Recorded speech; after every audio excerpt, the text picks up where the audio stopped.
Hey, everybody, welcome back to another episode of the Offset Podcast. And today we're taking a look at the unique and sometimes challenging experience of parenting as a post production professional. Stay tuned.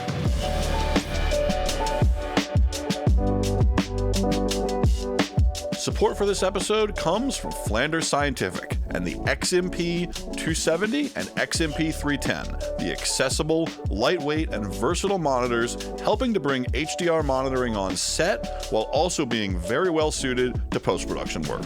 Learn more at flandersscientific.com.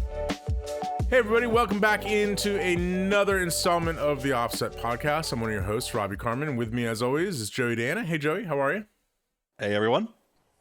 So Joey, I feel like this is a topic that we're going to discuss today, the idea of parenting or being a parent as somebody who is a, post-production professional that is long overdue in our long list of episodes here.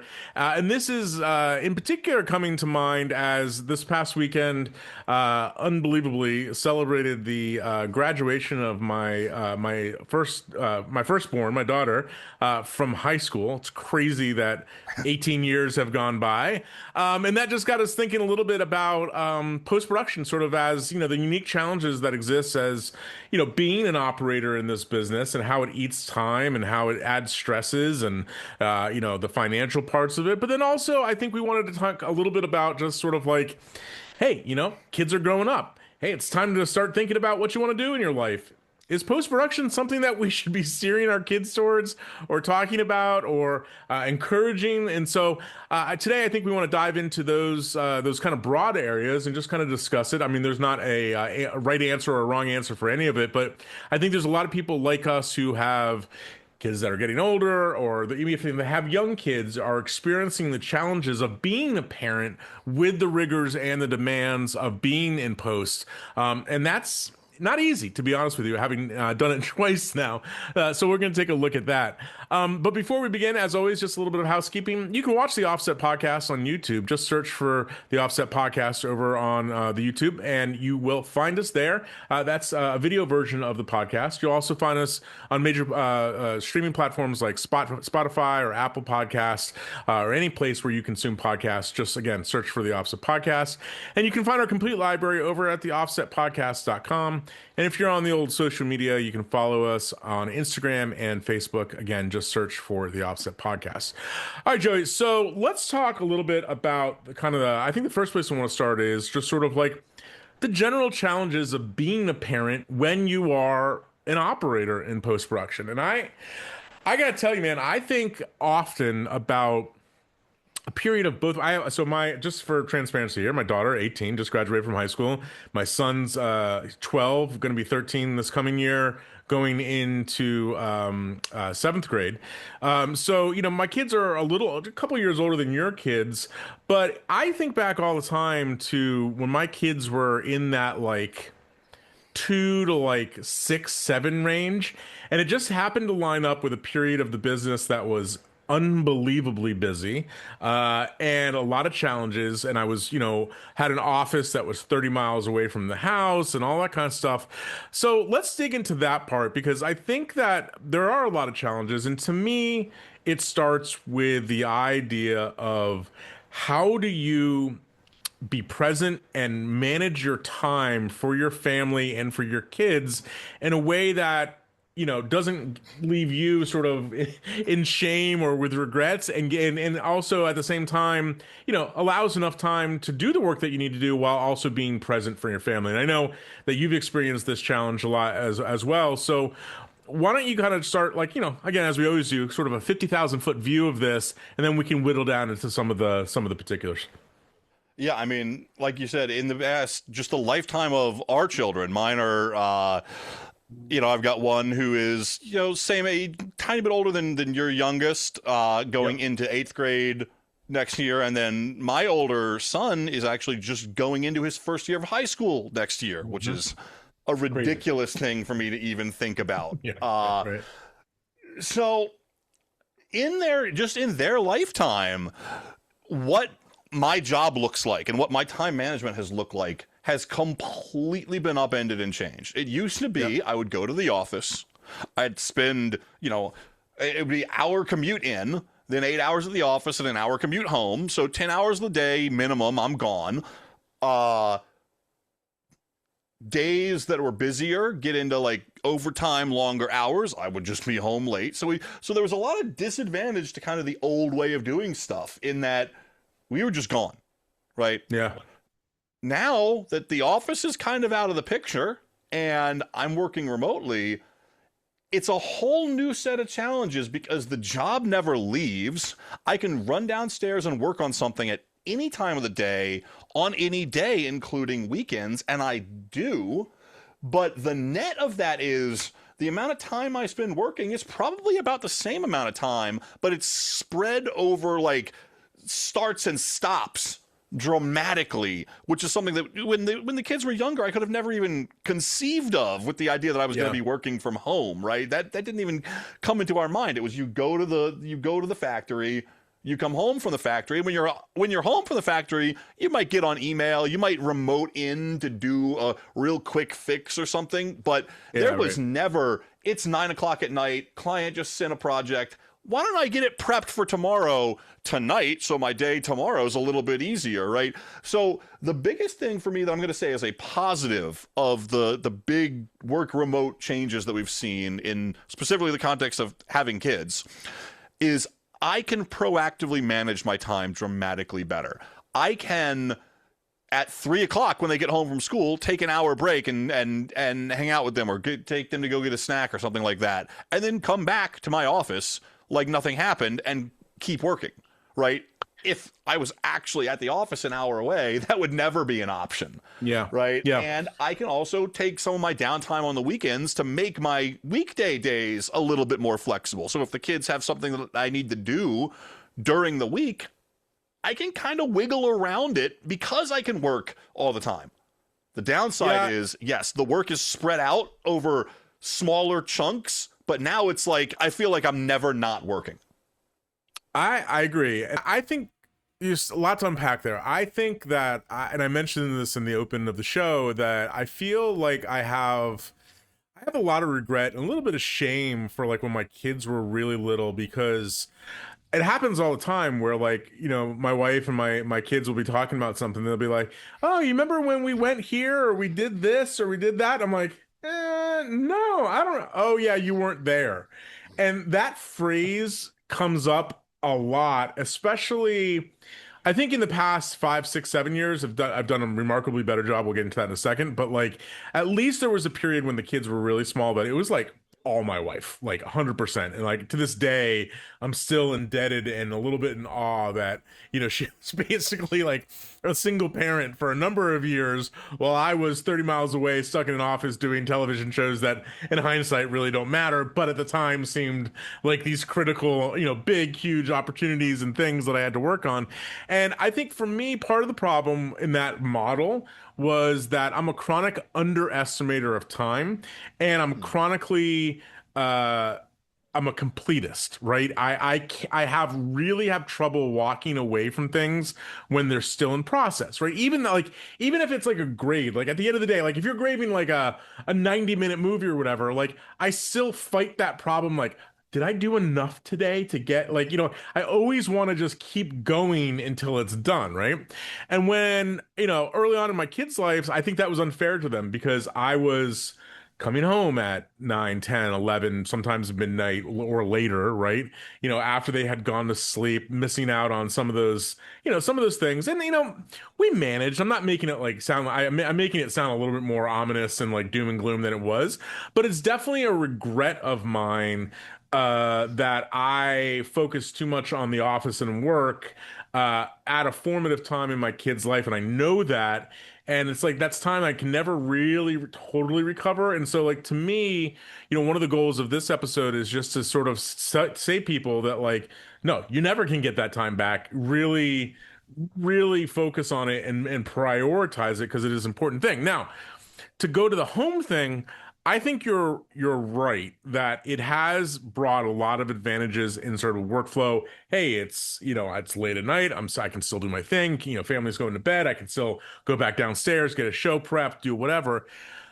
I have to say, though, if I'm being really honest about the analysis of that, is that there's a difference between being home and being present, right? Yeah. And it's the being present part that I'm still working on because it's just as easy to go, into my home studio as it is to disappear for 10 hours to go to the office, right? And like, I still feel like I do that a lot. I still go, and hide out, and it's like, where's Dad? Oh, he's in the basement working. That's my that kind of thing. biggest like downfall, and probably my biggest regret is that, yes, there's always, if you're working, there's gonna be parts of your kids' lives that you miss, right?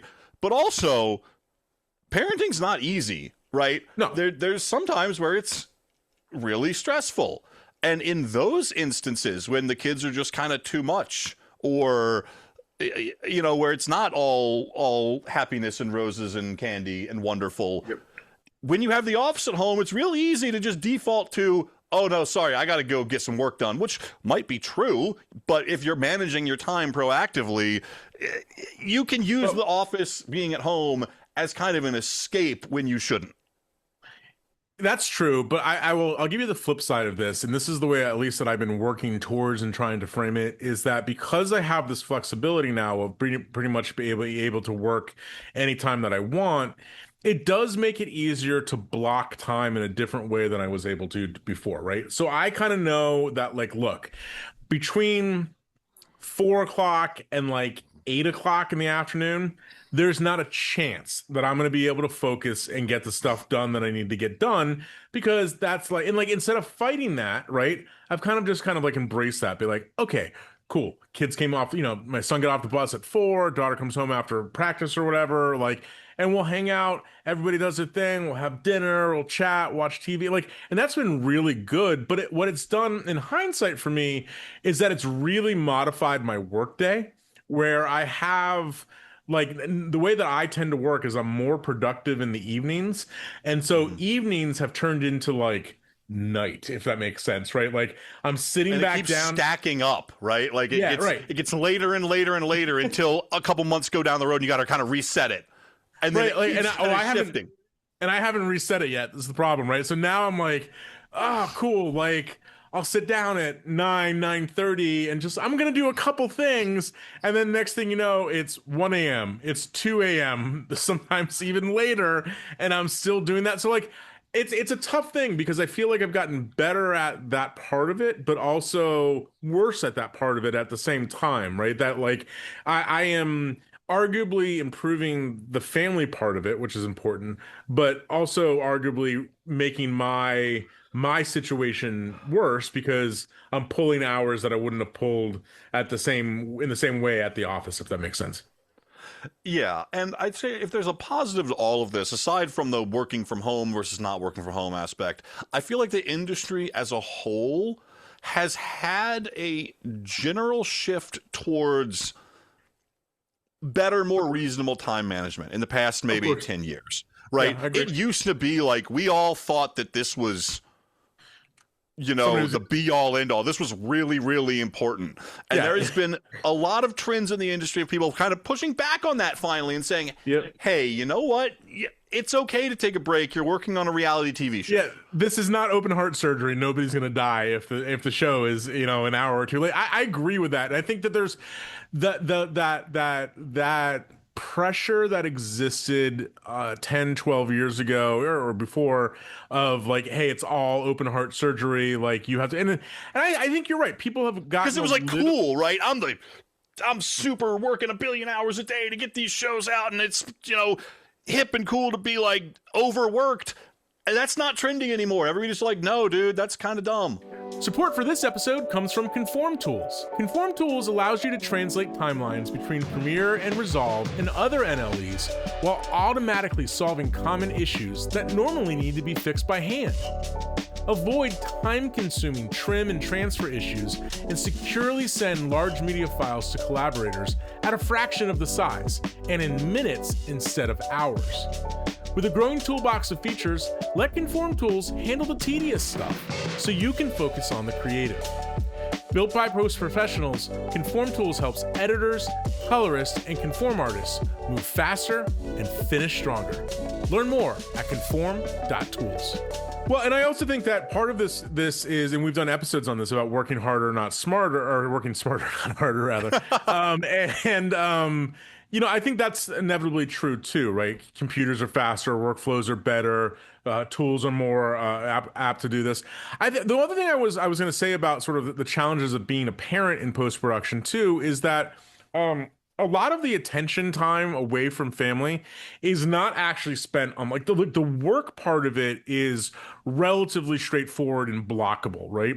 The things that I think that really get to me as a parent or the stressors that get to me as a parent is like, you're at a kid's event, right? Like maybe it's a piano recital or a sporting event or whatever, and you're sitting there, with your phone answering emails or hey, give me a second, I gotta go talk to this person. And like it's that part that I think is more disruptive and more noticeable by family than the actual, because like people to a certain degree understand like cool, like your job requires you to sit in front of a computer and do this work, do that work, and then be done with it. And like the idea, especially as somebody who owns, a couple small businesses, the idea that I'm always on and always working is a little bit at odds. And so like one of the things that I've been trying to do, and I can't say successfully, but is do things like use like my do not disturb modes, right? In more effective way. Also, one of the things I've really been trying to do is like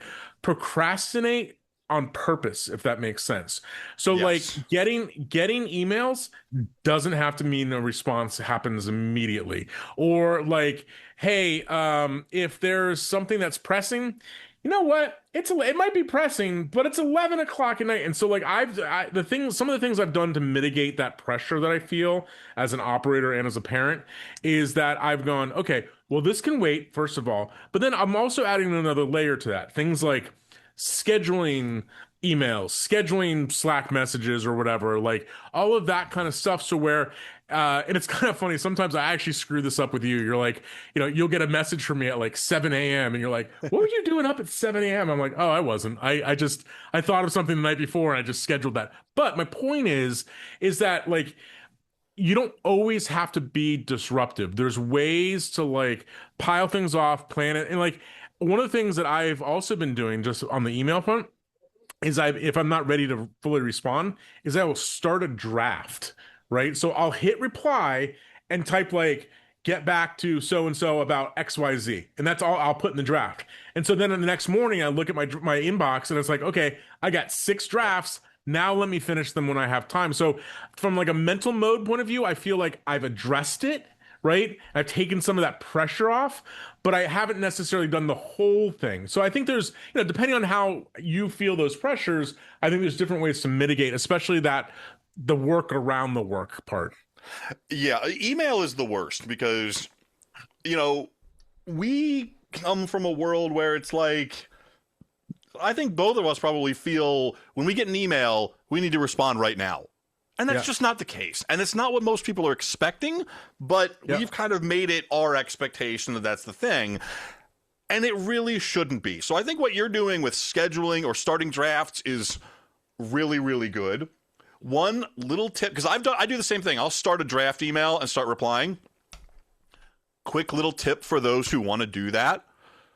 Whenever I do a draft that I know I'm not going to be like, that I'm going to come back to later, I go and I delete the recipient from the to field before it's saved, so I can't accidentally hit send until 100%. I'm ready to.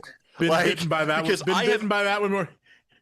I have sent the draft by hitting Control Enter instead of Enter too many times. I will literally delete the recipient out of there so I can force myself to. Oh, I'm ready to send this. Let me put you back in and send it. The other thing that I saw, and I have 1 or 2 clients that actually do this, and I thought it was really clever. And I think it's really good that it's the client doing it, because I feel like as a vendor, we couldn't do this, right? The world has not changed enough for us to put this in our emails. But I have some clients who in their email say, hey, if you get I my work hours are weird not schedules.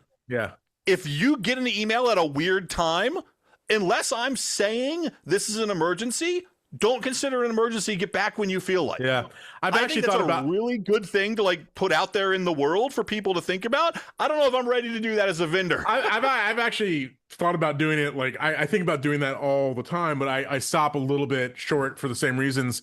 But that's definitely good. It sets a boundary, but like it's not a hard boundary. It's sort of like, hey, like I'm doing this. I'm not trying to be annoying by sending you emails at 12:30 at night.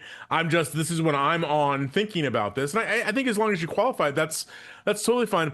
The other thing, switching gears slightly, that I wanted to talk about a little bit is I think that I see a lot of stress that happens in families when somebody is in the post business or production business or whatever, and the other partner is not, and that level of communication that happens with your spouse or your partner or whatever about how to manage that thing. I think that there is a tendency by a lot of people to like, I'm going to shield my spouse from this craziness. And so that's one part of it. The other way of doing it is like, I'm over commuting with my spouse. And so it becomes like the you story all the time about the perceived stresses. Like, and I found myself over the years, I'm lucky because my wife worked in post production for a number of years. And so she kind of thinks it's all stupid, but she gets it, right?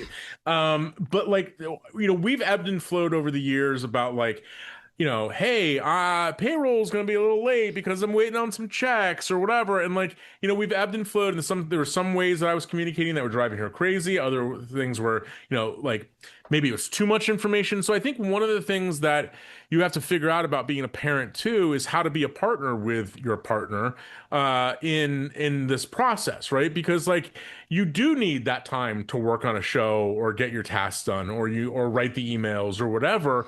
But you can't do that at a total net loss to your partner. Like, cool, I'm just gonna go to the office, peace out. Like that's not cool either, right? And so like figuring out how those time frames work, like, hey, sweetie, like I'm on this for the next 2 hours, 3 hours, but then I need you to take over so I can go do my thing or whatever level of communication you're comfortable with. But I do see one of the big stumbling blocks is how those in post production communicate with their spouse, and I think it really comes down into two categories. It's like walled off, not giving you any information, right? Just living with the stress, and then the other side of it is too much communication. Yeah.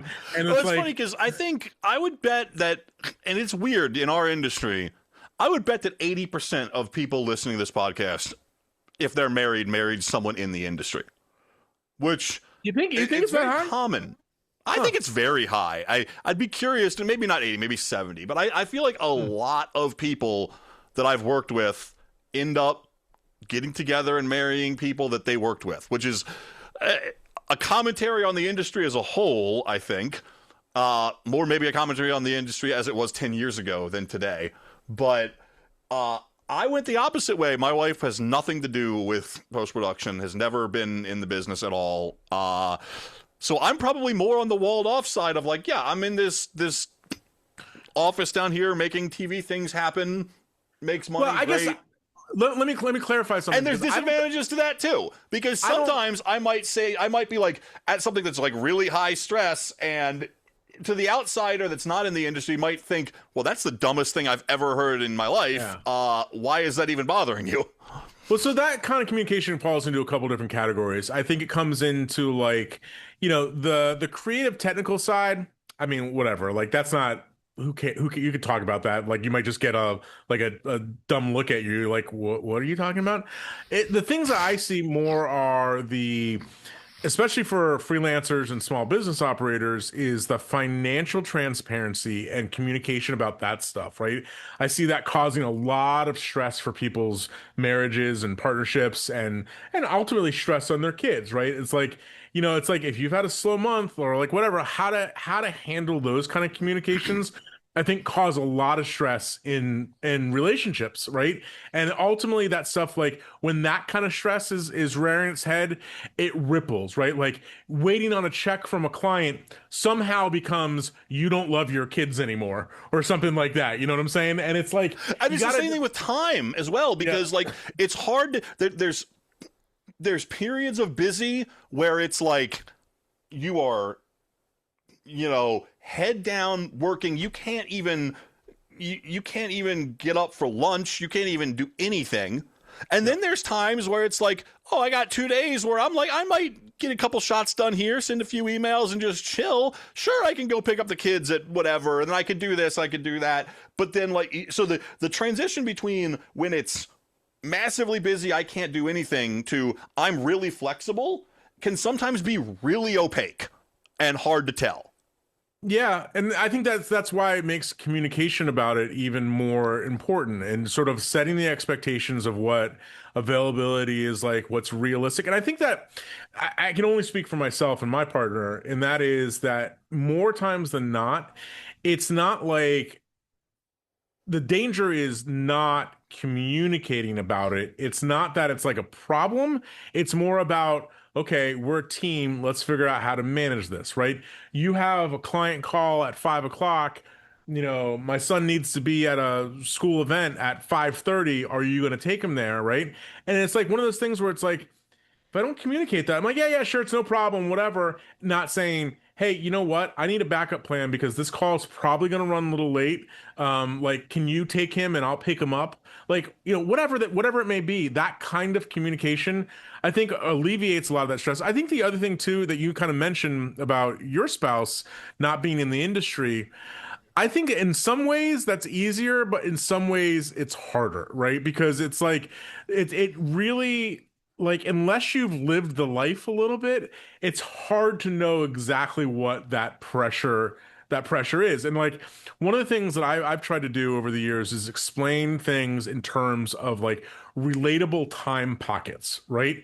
That it's just sort of like, listen, if I stop right now, this is like you stopping whatever task it is in your job or whatever. Like trying to, like, not to make it a measuring contest, but to make an analogous sort of thing about your partner's work life so that they understand a little bit better. And I don't, I would say that also the thing about that, and we'll segue into our next topic here about this, is that that also comes true with like your kids and your kid Mm-hmm. management, right? Because like kids are not going to understand like, oh, well, you're just looking at a stupid screen and not paying attention to me, especially when they're little, right? Like they Yeah. really don't That was get the that. hardest for me. Yeah, and because you need to focus, and then you got this little bundle of energy going, hey dad, hey dad, hey dad, look at this, look at that, look at this, right? And you're like, Jesus, I just need to focus for an hour, right?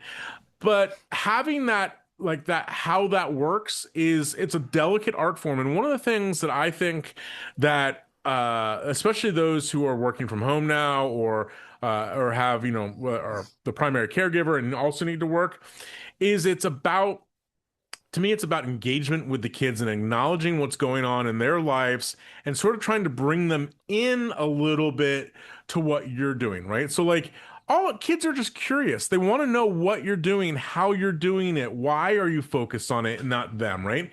And so I found, like, over the years, telling my kid, like, hey, you want to see something cool? Look, I can change the color of this person's nose, or, whatever. And they're like, oh, that's cool, like, whatever. Even to the point where, like, I've been like, hey, take my laptop. Here are some, here's a timeline, and play with the timeline. And you can just do just like dad does. And actually, that was like, especially with my son, who's a little like loves to experiment, that was a great way to manage the hey dads, hey dads, hey dads, hey dads by getting him involved a little bit. I mean, every kid's going to be different, but that's another thing I found to be a little sort of self-serving, but at the same time a Hmm. little rewarding, because they were learning a little bit more about computers. They were learning more about respect of property. Oh, I can't break dad's computer, right? I got to be careful with it.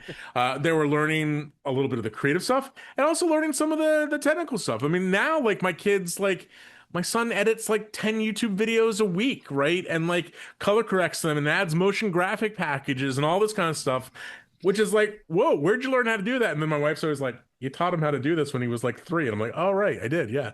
And that's kind of the next thing that I wanted to talk about is this industry something we want to bring our kids into, and is this a good opportunity for them to learn a skill? Do they have interest in joining us in this? Because that's a topic that I think about a lot, because that's how I got in the, my dad was a broadcast engineer for, since the early dawn of electronic news gathering in the nation's capital, right? So he was involved. and Right. that ended up evolving from news to post production in general to a big post production facility. So my dad would bring me into TV studios. My dad would bring me into post facilities, edit rooms, studios. I saw all of it from a very, very young age, and I was enamored because you saw these big Grass Valley switchers with lots of lights Yeah, and yeah. knobs and things that you could pull, and it was awesome.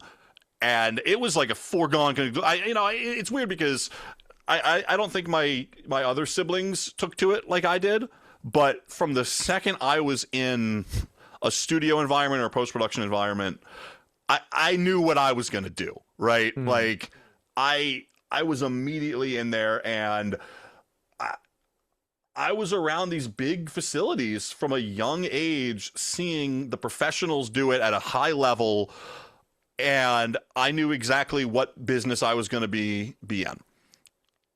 I don't so much see that as much with my kids, and I'm kind of sad about it, but also it's kind of like the business has changed so much now that I'm not sure I understand it enough to bring them into it, or to Well, there's just a lot going on that I don't, so I haven't taught my kids how to edit YouTube videos very much or anything like that. I'm kind of like almost hands off, trying to figure out where their interests are going to go and see what happens. I'm kind of taking the well, stance of let them figure things out. And I don't know. I don't know if that's right or not. yeah. No, it's a good point. And I think I take the tack a lot of times of I want because my kids are very creative, and but that creativity doesn't necessarily mean that it's like you got to be in media and post production like dear old dad, right? There's a lot of ways to Yeah. be creative. My son's very musical. My daughter is creative from like just like a process and thinking point of view, and like she gears much more towards engineering and like the process of things. And so, I mean, part of my thinking about this as a parent is yeah, kids will naturally kind of find their way, but also like it is relatively rare that somebody at 12 or 13 figures out what they're going to do for the rest of their lives at 12 or 13, right? I mean, shit, I'm in my late 40s and I'm like, huh, what can I do next after this, right? So it's like, I don't think we have to force that, but I do hear what you're saying, that sort of like it, especially to me, the one reason to talk my kids out of this business is solely a selfish financial reason. And that, not that I'm going to spend a lot of money, but it's that it's really difficult to find a well-paying, well-structured job in this industry in 2026, right? I mean, Yeah. I think back to 25 years ago, and I always make this like excuse that like, oh well, I started my own business because I felt like I was the smartest guy on the totem pole. The reality of it, if I'm being honest, was that even 20 years ago, it was a hard industry to break into. You had to be, an assistant editor or running the machine room for a long You time. needed And then, access. And yeah, that's you something needed it. that, for me, my dad provided that access. Yep. Now we're at a point in the industry where you still need access, you still need a starting point. I can't really provide any extra access than most people can. No, and also the gatekeepers are different, right? Yep. It's not that that stuff has to happen in a room, a facility with $1 million machines in the room anymore, right? Like you can be a post studio sitting in your bedroom and with all the same functionality that we had 20 years ago. So it's a little bit of a hard sell to be like, 'cause I think there's been a transition about post that it's gone from a job, an industry, something you go to, and that transition home has also made it a little bit more under the umbrella of creators, influencers, that kind of stuff. We're like talking to my kids about like making a movie. They're like, what? Like you people make movies? They're not like done by like yeah, people make movies. And so I think that, the way that they consume media has a lot to do with it. I think the way that media is created that they consume these short form things, very campy, not a lot of structure. That's kind of just how they think about how, like, so why, like, that's not a job. That's just something I do on my my phone in my free time to like get likes and impress my friends, right? It's not Yeah. seen so much as that. But the other thing too, I think as a parent, you owe it to your kids to be like a strong analysis of this, right? Like my daughter's going to college. We looked at this and she had a lot of interests, varying interests. And it's just sort of like I couldn't with a straight face be like, yeah, you should totally embrace the creative side and get into what I do or tangential field because the reality of it is she's not going to walk out of college getting 150 grand a year as an assistant editor. You know what? She might get that as an engineer. She might get that as doing some of the other interests that she has, and so it's like it's sort of this rub as a parent in this industry between being like, I love this for me and not forcing that on the kids. And I think that it's easier not to force it on it now in some ways than it was when we were growing up because it was like there wasn't a lot of technical plus creative outlets then. And there's Yeah. more technical plus creative outlets now. Like even I was talking to my daughter's friends about some of the things they're doing, and it's like, these things that are like they're wildly creative. Like they're talking about like of like event promotion and like event management kind of stuff where it's like, oh dude, we're gonna do like these pop-up things with like, holograms and like you're like, what? Like there's just a lot of really things, different industries that have come together that I think provide a lot of outlets for these kids to still be creative, but also with an eye to being successful. And I want to clarify because somebody's undoubtedly going to say, well, there's more to life and working than making money. True. But the reality of it is that like it would be a little bit irresponsible for me to just say you can't pay it. Don't ever worry about making money or be because like you have to live your life, and it's harder than ever. Yeah, and that's kind of like this is where I struggle with this entire question is like I said, my background was a very specific set of events. My dad was in the industry. He brought me in, exposed me to a bunch of really, really effective mentors, and I was on my way from an early age. Not to say that I didn't stumble quite a lot in the following 40 years or 30 years. I did, Right. but it was like preset almost.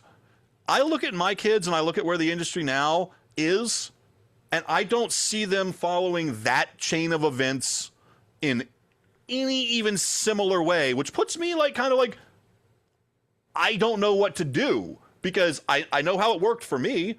It would never work like that for them. I'm kind of at a complete loss here looking at the world like, what's next? Learn to be a welder or a plumber. Great. Yeah, Which yeah, and there's is- nothing wrong with this. I think that sometimes I wish I did too. support for this episode comes from Flanders Scientific and Gaia Color Direct Connect Volumetric AutoCal. Calibration of reference displays is critical in our industry, and there's no easier way to calibrate than by using Gaia Color, which is standard on DM, XMP, and XMP-C series monitors. Gaia Color calibration allows supported probes to be plugged in directly to the monitor for fast, accurate, and automated calibration with no computer or operator expertise required. You can learn more about this powerful system at flandersscientific.com. I think the thing that I like to focus on is that there is take out post-production from the mindset. I think that there's a lot to learn about being, I think about it more conceptually, about a client-facing service provider, right? That client-facing service provider can be a plumber, it could be a high crane operator, it could be an engineer at Google. Like what I don't there's a like there's a lot that I think that we in post-production are actually more positioned to teach our kids that have less to do with control surfaces and buttons and computers and all the nerdy technical stuff, right? And a lot more about I like that. I think that's really smart. I did not, even when we were kind of outlining, prepping this episode, that thought never even occurred to me. And you're absolutely right. I mean, think about it like this, right? You hire a service to come in, you hire an electrician or a plumber or something like that to come out to your house, right?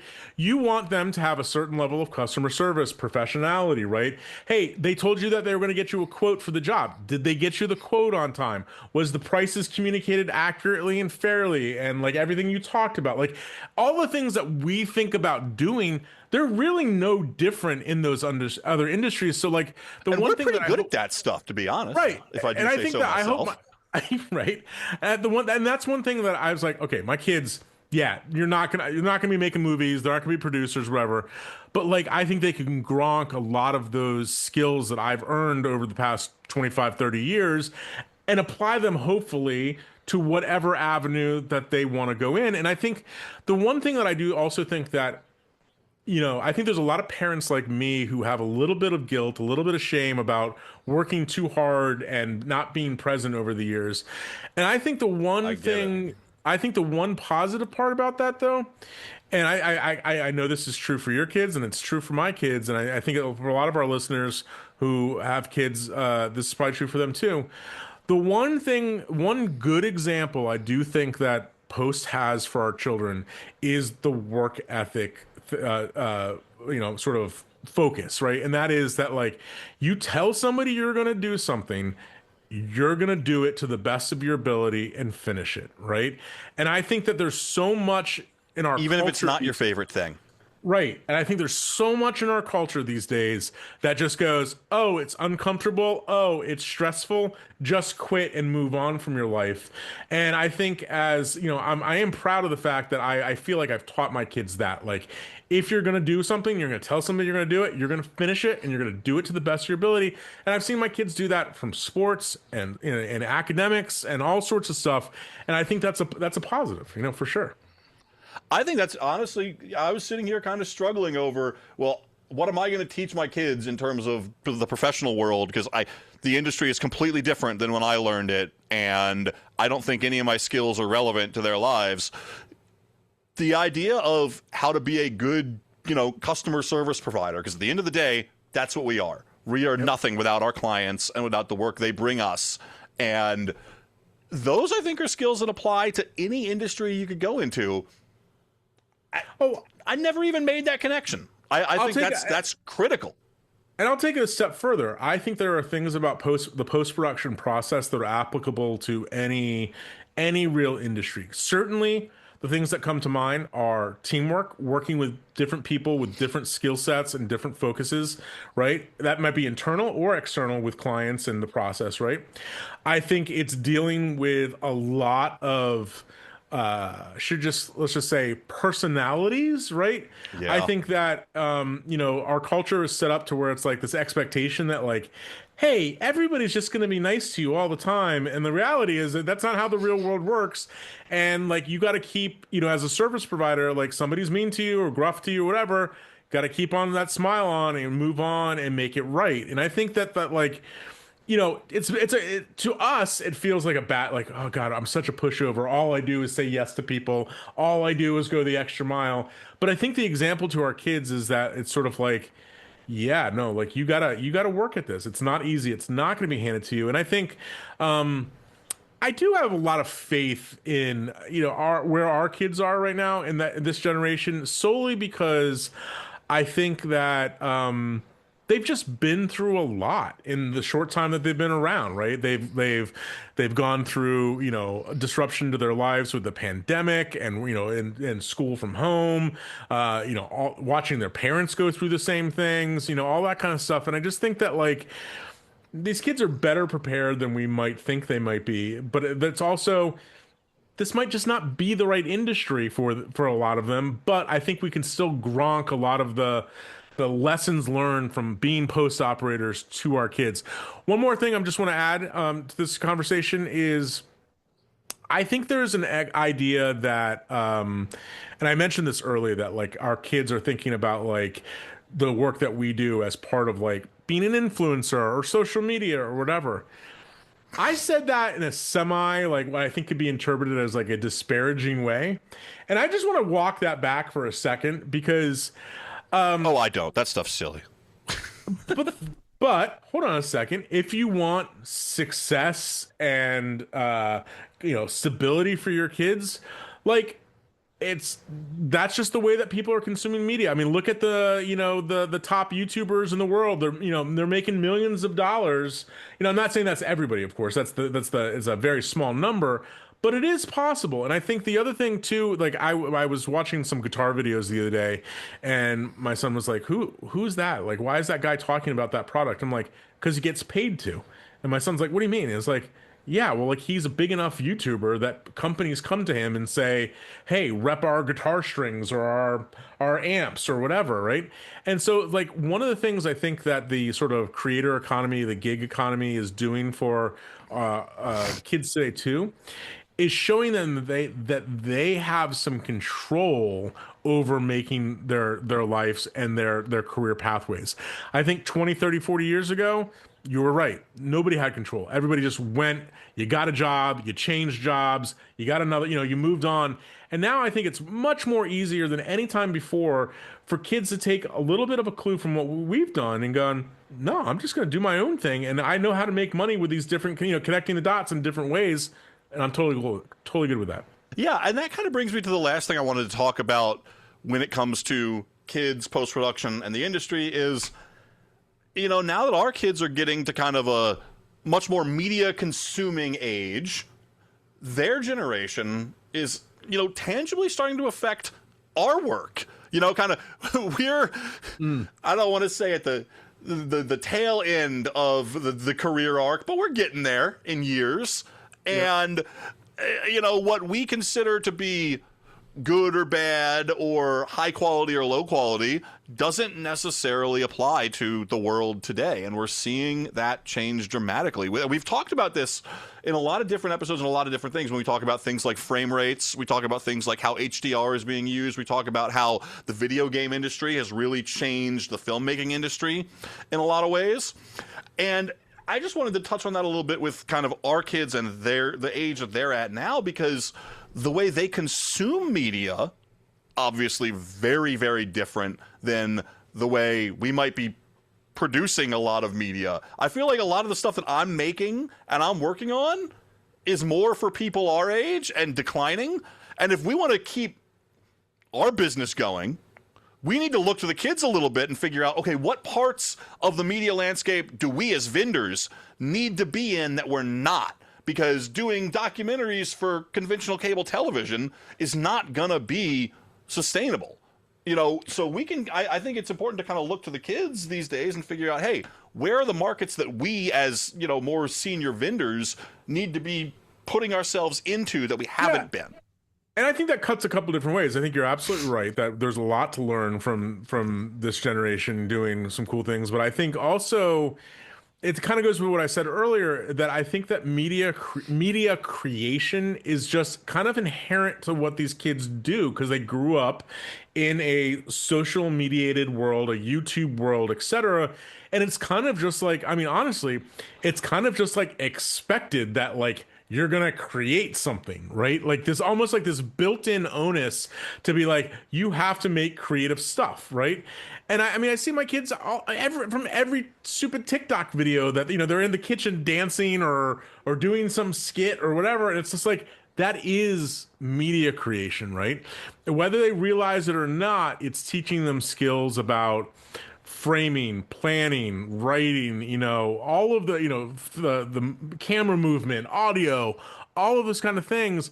But the thing that's interesting to me about it is that like they're doing that from like sort of social pressures, keeping up with the Joneses kind of thing, not really realizing that they're also learning, I think, some valuable skills. And I think us as parents in post-production can help hone those skills in a way that helps them do the thing that they want to accomplish, make the TikTok video or whatever, but also, as we've discussed, sort of port that knowledge into other ways of thinking. Be like, hey, yeah, did you notice that this video went better when you wrote it down, storyboarded it, planned it out a little bit?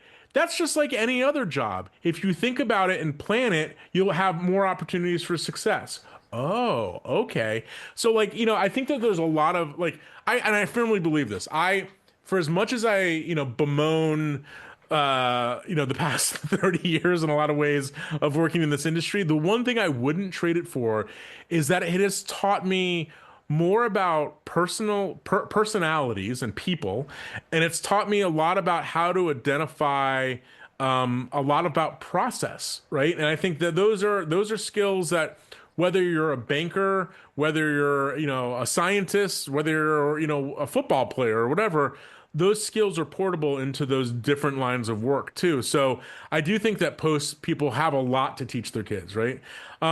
So yeah, it's a complicated thing, and I think the last thing I want to say on this subject is just that, you know, um, kids are remarkably resilient, and they find the things that they like and the things that help them and complete them. And I think our job is that as a post-production parent, that's a funny phrase, but let's just say it that way. I think that we are uniquely positioned to analyze that path because we do it ourselves, right? One day we like doing this style of grading. The next day we like doing that style of grading. We understand where creativity meets the business part of it and schedules and all of that kind of stuff.